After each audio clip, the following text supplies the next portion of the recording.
స్టూడెంట్స్‌ని పోలీసు వాళ్ళు కొట్టడం, పోలీస్‌ని స్టూడెంట్స్ కొట్టడం ఇవన్నీ రీసెంట్‌గా మీ ఫీడ్‌లోకి వచ్చే ఉంటాయి.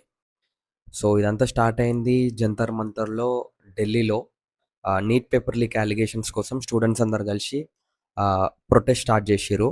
సో, దీనికి biggest supporter is CJP party. దీనికి కొంతమంది పొలిటికల్ లీడర్స్ హంగర్ స్ట్రైక్ కూడా చేసిర్రు. సో, ఇదంతా ఇప్పుడు ఎక్కడికి దారి తీస్తుందో అర్థమైతలేదు.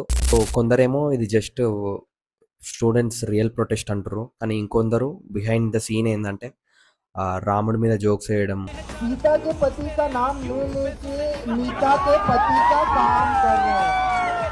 జస్ట్ అల్లా ఒక్కడే దేవుడు అని చెప్పడం, अल्लाह का मतलब वो शक्ति जो हम सब में है, बस नाम रहेगा अल्लाह का। ఇట్లాంటివి అసలు చూస్తుంటే సో ఇది రిలీజియన్ కాన్ఫ్లిక్టా నిజంగానే స్టూడెంట్స్ నీట్ పేపర్ కోసం చేసే స్ట్రైకా అర్థమైతలేదు. Kashmir has never been an integral part of India.